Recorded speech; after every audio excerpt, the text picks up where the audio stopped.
Okay friends, it's spooky season and I have decided to ruin my life with some books. I asked all of you across all of the social media platforms what the scariest book you've ever read has been. I asked you to make my sleep paralysis demon come back, and you did not disappoint. We have 4 very scary books on deck and I am very excited to share them with you. Spoiler alert, some of the books I read in this video have made it onto my list of my favorite horror of all time, so we're in for a treat. So without further ado, light your candles inside your jack-o'-lanterns, get your cozy cup of tea, and let's get started. Okay, I'm gonna be honest with you. I have not been taking this book seriously my entire life and I regret it. I thought this was gonna be a Sharknado, a cocaine bear situation. How scary can Scary Animal be? But apparently this is the scariest Stephen King book. According to Stephen King, there was an author's note in which he said that this is the book. After he wrote this book, he put it away in a drawer because he thought, I've gone too far with this one. The world does not need to see this. No one will like this. This is too much. And now we're reading it. Apparently, based on fan mail, people think The Shining is the scariest, but Stephen King himself thinks that this one is the scariest. I did not take it seriously. I regret that. I am 20% of the way in. It is scary.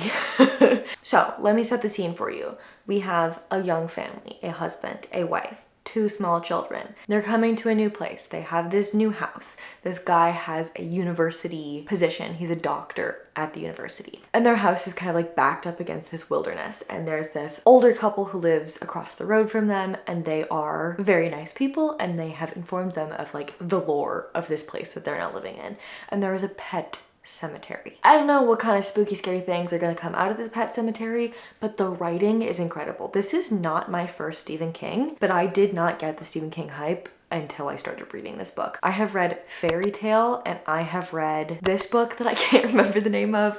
It's like the 4th book in a series. I read it for a video, so I did not really know what was going on. I didn't really like either of those, and those were his 2 most recent books. I don't know, it's weird because I feel like usually I feel this way the other way, where sometimes I read an older work by an author and I go, oh, this isn't as good as their newer stuff, but I see how they're honing their craft. Whereas with Stephen King, now I'm like, the 2 books I've read are some of his more recent work, and now I'm reading this book that was published in the 80s that he wrote a long time before that. He almost didn't publish this book. Apparently after he put it away in a drawer and was like, no thank you, this is too far, I've gone too far with this one. He had to like publish one more book with an old publisher, and so he just kind of like chose this one because he didn't want to write another book. He was ready to kind of move on, but had this that hadn't been spoken for yet, so he was like, okay, this will be my last book with this publisher. So apparently he wrote it in the 70s, and wow, is he good at writing. This is so good. It's atmospheric. It's deeply, deeply unsettling already. I feel like he got us so attached to this little family. They're so normal that you feel like you could be in this family, or they could live right next door to you. And then now horrible things are starting to happen and I don't like it. I will say I've already been thoroughly creeped out because there is a dream that our main character has. And he, in the dream, knows that he's dreaming because spooky, scary things are happening. He's like, I'm in a dream. And then the dream gets to a point where he's so freaked out that he goes, I need to scream myself awake. I don't care if I'm gonna wake up my wife and kids. I need to scream myself awake because I need to get out of this situation. And that happened to me last night. I literally woke up screaming because I tried to scream myself awake from a bad dream that was happening because I knew I was dreaming and I needed to get out of it. So this book has already thoroughly creeped me out. I really hope that I do not wake up screaming tonight again. But yeah, 20% of the way into Pet Sematary, I should have taken this book more seriously. I cannot recommend the audiobook enough. I just took an exceptionally long walk in the dark with my headphones on, and that was perfect. So I'm gonna continue reading this, and I will just leave you with this thought. I am not excited to see what happens to this cat.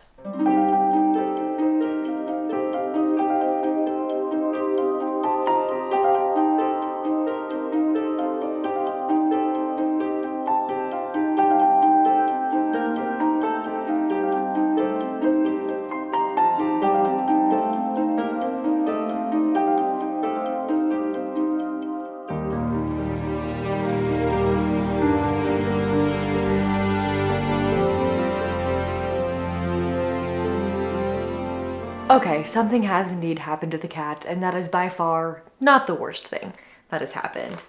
I purchased the book because it is horrible and I love every single page of it. I need to have it. I only have the audiobook, and the ebook was the same price as the paperback, so I decided to go get it because I refuse to live another day reading this book. It must be finished tonight. This is how much I have left. I have never felt such complete dread reading a book. Like, it makes me want to throw up, not because it's gross. It's not splatterpunk. There's no body horror.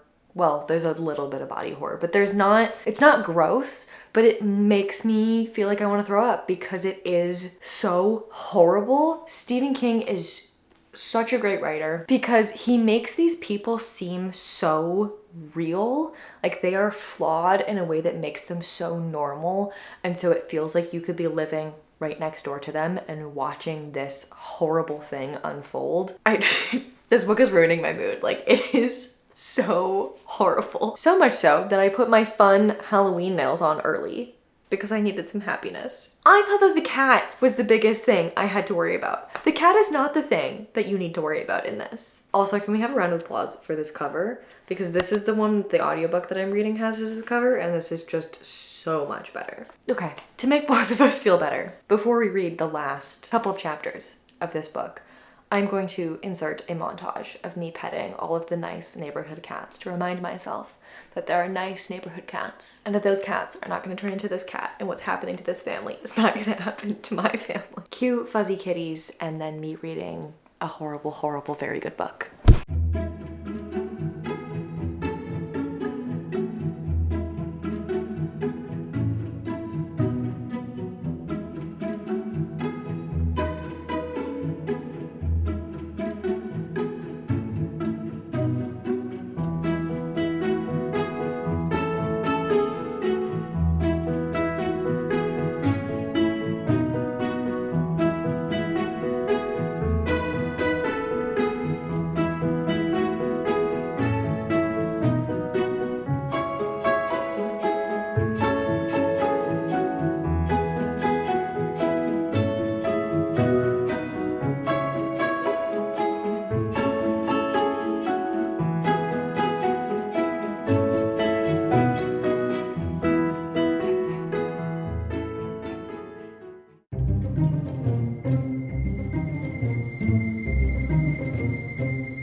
I would like to rescind my previous statement about this not being gross and there not being very much body horror in here because the last little chunk of that was disgusting.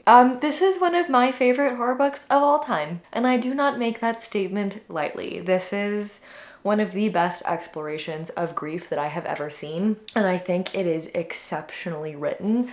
It's very clear that Stephen King knows what he's doing. The craft in here is exceptional. I'm not usually a fan of super long horror because I feel like we're either just waiting for something to happen and I kind of lose some of that dread, or there's just too much grossness happening and I'm in it for too long and then I'm not having a good time. This did it perfectly. It was ominous the entire time. I felt this growing dread the entire time. And I feel like the way that Stephen King paced this was just so smart because there were times where things happened really, really quickly where I was like kind of given whiplash a little bit. I was like, wait, hang on, what just happened? And I had to kind of like go back and be like, you really did just say that? And that really did just happen? And there was these moments when something horrible happened, but it was so ordinary and it was so unexpected almost that he wanted you to feel that way. And then towards the end of this, I felt like it dragged so long and I was reading so quickly and all I wanted to do was find out what happened. And he was being so intentionally frustrating and not letting us know what was about to happen. And I thought it was exceptionally well done. I'm gonna gush about this book forever. I did really like how it ended. I thought it ended in kind of a cheeky way, which was very entertaining and also still gave this situation the weight that it deserved and gave this situation the horror that it deserved, but kind of also, I don't know, it was cheeky in a horrifying way and I loved it. Dang, I will say my one gripe about this book is I feel like it's not marketed well. You guys tell me if I'm wrong, but if you've never read this book before, if you've never heard someone talk about this book before, what does this cover make you think this book is about? Because I thought we were going to move somewhere, see a spooky pet cemetery. There was gonna be a kitty cat who came back from the dead and terrorized us. And that is the story, but it's really not the story and it's not the most horrifying thing that's happening. I, for one, would have picked this up so much faster if I had known that we were talking so much about grief and family and the things you will do when your loved ones are threatened and the things you will do to try to escape that feeling of grief. I would have picked this up so much sooner. So I'm now on a mission to convince everyone who thought this was gonna be Scary Kitty Cat to read this. What did you think of my experience? That you liked it a lot for the first 80%. Just like you guys did, he watched my facial expression. He watched my facial expressions while I finished. I did. I was on the other end of the You couch. found it entertaining. I did. I was, yeah. But yeah, you thought that Stephen King was way better than you thought. You liked the first little bit, and the ending was a little bit rough on you. Yeah. Destroyed my mood. Just sad the whole day. Anyways, one of my all-time favorite horror books now. I was going into this expecting my love of kitty cats to be destroyed, but it also destroyed my hope a little bit, so that's that. What are we reading next?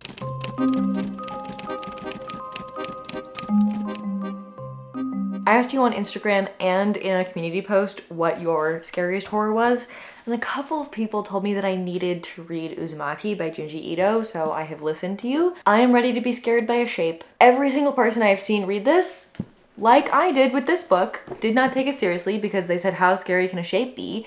And then they were horrified. So I'm excited to also be terrified by a shape. And if this end paper has anything to say, I think we're in for a bit of a trip. So I'll see you guys when I have started this.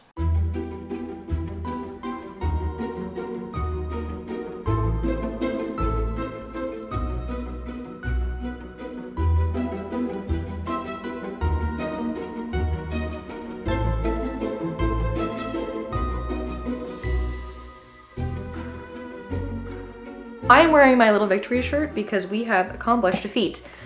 We've been scared by a shape. I finished reading Uzumaki. You guys were right. The shape is horrifying. There is something really difficult about just watching a town spiral out of control, literally turn into a spiral. And I don't read a lot of manga, but I really enjoyed kind of the way that this was structured because we got little vignettes that were complete stories set in the same overarching situation. It feels like watching a TV show, and I had such a good time with it because we were getting to see the start of so many different horrifying things, and then slowly they all came together into one big horrifying story. I have so much respect for this, and I actually really loved the afterword because Junji Ito was so cheeky in it. I just have a lot of respect for him as an author. The body horror in this is a lot, so just heads up, if you don't like looking at gross things, you are going to be looking at gross things on pretty much every page in here, so just a heads up for that. It did feel exhausting to read just because it was page after page after page of gross things. Although I have a lot of respect for this book, I don't think I enjoyed it, and I think maybe that was the point.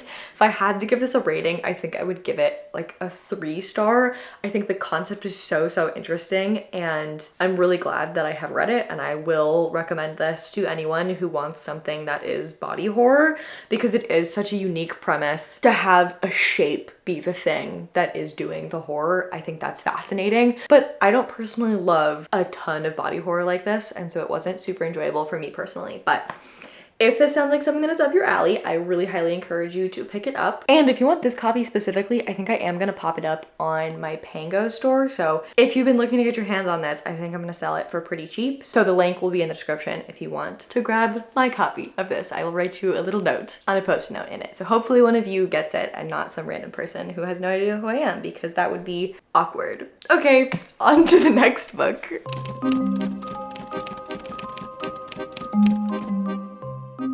I have started reading another book. It is called We Used to Live Here, and I am already spooky scared. Premise is our main character and her partner, they live in this house together. They just bought it. They're renovating it. This is what they do.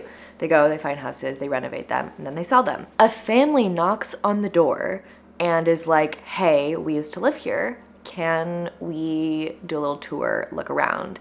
And she's hesitant to let them in, but then she feels bad because like their daughter is sad they don't get to, and so she ends up letting them in. In the beginning, you're like, that's a little bit weird, and I probably would have said no. And her partner even jokes about it. She's like, well, if I had been here, I would have said no, roll credits, and that would have been it. But like the way that it happens is it's so easy to see how something like this might happen. So she ends up letting them in. They do this tour for 15 minutes. Like the guy is very apologetic. They're just like looking around. He's talking about the house. It's like very clear that he did used to live there. And then things start to happen that prolong their visit longer and longer and longer. They're like very religious, and it's very clear that the wife is not supportive of their gay relationship, and it is a lot. I don't know, if someone came into my house and disrespected me like that, I don't know if I would have cared. If the bridge was closed, I might have told them they were sleeping in their car. So the actual story of what's happening is starting to get spooky, but it's still feeling very normal right now. But the thing that is spooky are there's like a Reddit post and a newspaper clipping and these things that are kind of like inserted in. The audiobook's done in a really fun way where there's a different narrator for those, and there's like some sound effects that are going on, which are a bit much, honestly, but I like a produced audiobook, so I'm having a good time with that. These little clips and things that are inserted in are so spooky scary. Like, I'm someone who experiences sleep paralysis, and the thing that I do not do is research sleep paralysis, because the more I look into it, the more horrifying it is. There was this clip, I was like explaining what it is, and I was like, I knew that, I experienced that. But then it starts talking about like, apparently, for as long as this has been documented, there have been shared experiences of people like seeing the same things. My spooky, scary sleep paralysis demon is everyone else's spooky, scary sleep paralysis demon. Like, that's horrifying. So I hated that. They're talking about Mandela effects, but it's just, I don't know. It's like things that I'm used to seeing, but it's just like one step creepier than I thought it was in my head, which is making it 10 times creepier. This is the only like super new release that we're reading in this vlog, and I'm very interested to see how it goes, because I love a haunted house story, and I'm not really sure at this point if it is gonna be a haunted house story or if it's gonna be like this family is creepy and there's something weird about them. So our mission today is to go on a super long walk and read a bunch of this book, because Dan is already in New Orleans, and tomorrow I'm flying out to meet him there, and we're gonna be there for a couple of days. And New Orleans is such a good city to be in during Halloween time. I'm so excited to show you guys some of my favorite spooky, scary haunts in New Orleans. So I'd like to get a large portion of this book read today so that we can jump into our last book, which is going to be The Changeling, once we get into NOLA. So let's go for a walk and let's see if we can spot any fun Halloween decorations while we're out.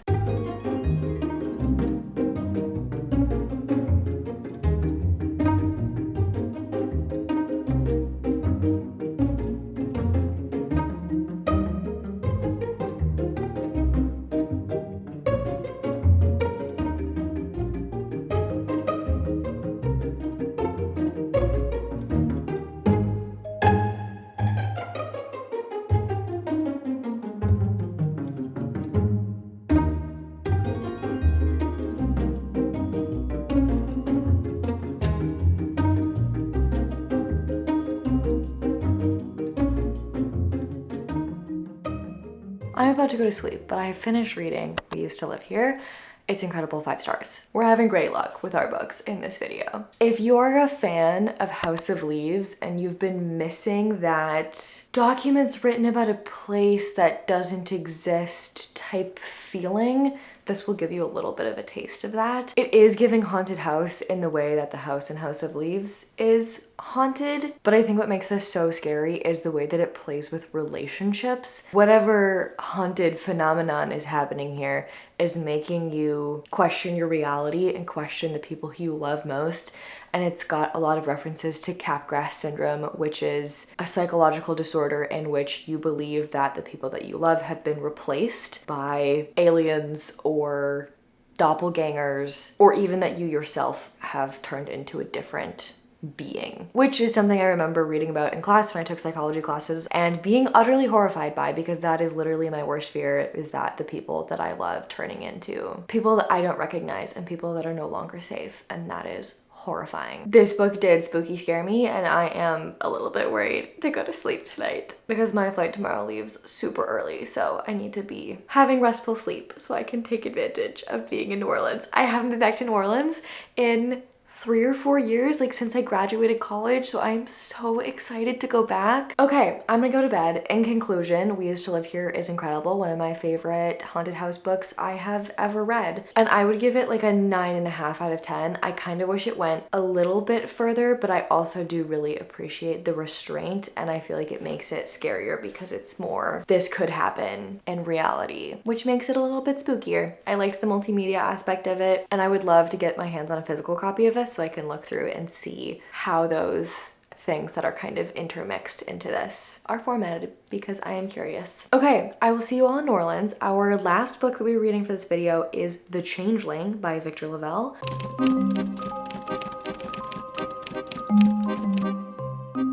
Going into this, I know 2 things.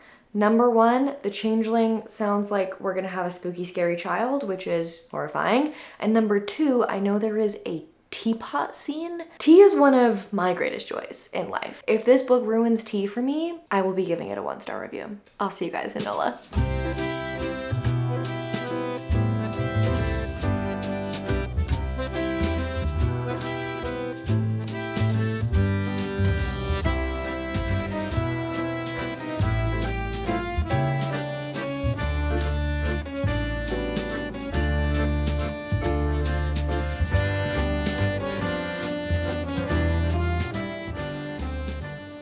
All right, hello, we have made it to New Orleans. I am filming on my brand new GoPro, which I'm very excited about having. So you guys let me know how the video quality is. The sound should be the same because I'm using the same microphone that was on my vlog camera, but who knows if I plugged it in correctly. I am halfway through reading The Changeling, and this is not the story that I thought it was. I thought it was gonna be like scary child type of a story. It is not really a scary child type of story. There's a lot of conversations in here about like postpartum depression, postpartum anxiety, and there's also a lot of conversations in here about spooky, scary changeling stuff, but it's more sad than it is scary at this point. I am so attached to our main character. He's trying so hard to be a good dad, and these really traumatic things keep happening to his family. He's also a book dealer, which is fun because obviously we all love books, so I like that. I love books about books. I am really interested to see kind of where this is gonna go from here, because it is not the story that I thought it was. It's a lot longer than I thought it was as well. I'm really interested to see if we do get some true like changeling, if there is something supernatural going on, or if it is just like the horrors of reality, because right now it's feeling very sad, feeling horrifying in a sad way, but it's not really feeling supernatural yet. So I'm wondering if his child is actually a changeling, or if what happened to his child is just horribly traumatic. And with that, we're gonna go explore New Orleans. I'm so excited to show Dan some of my favorite places, and I'm gonna take you guys along with me as well.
are back from New Orleans. I have finished The Changeling. The teapot scene was horrific, but did not ruin my love for tea. So a big thank you to Victor Lavelle for that. I'm gonna give this a 3.75. It did get supernatural, it did get spooky scary, it did get disgusting. I really enjoyed the arc of this, but I think maybe Victor Lavelle and I aren't super compatible as author and reader, because especially this book, I've read one book from Victor Lavelle before, which was Lone Women, and I think I gave it 3 stars. I liked this one more than that one, but I think it's something about the writing style that doesn't let me get super immersed in the book, because this had all of my buzzwords.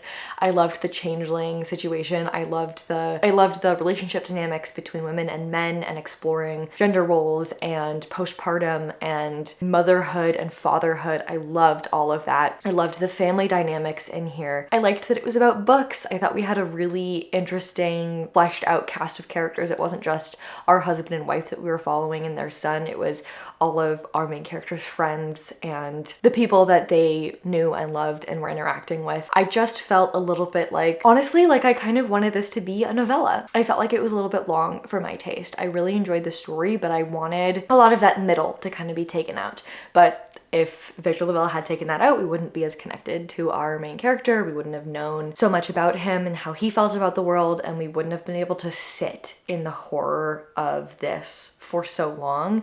And so I totally see why he did what he did, and I would definitely pick up more from this author in the future. But I think next up I would like to see if he has any shorter works, any novellas. I would really enjoy seeing if that more aligns with my taste. So that brings us to the end of our video. This was such a success. I found some new favorite horror, which was fantastic, and I would love to do this every year, so please let me know in the comments what the spookiest, scariest horror book you've ever read has been, and we will start our list for next year. If you're new here and you want to join our little community, I would love to have you. I would love to have you subscribe. Life is about to get very exciting. We are moving out of the country to Costa Rica for 6 months. I'm sure there will be some stressful situations, some ups, some downs, but right now life is looking pretty exciting, and I can't wait to take you guys along for the ride. Okay, and with that, I will see you all next week. I am changing my upload schedule back to Sundays, so I will see you next Sunday at 11 a.m. Eastern. Bye.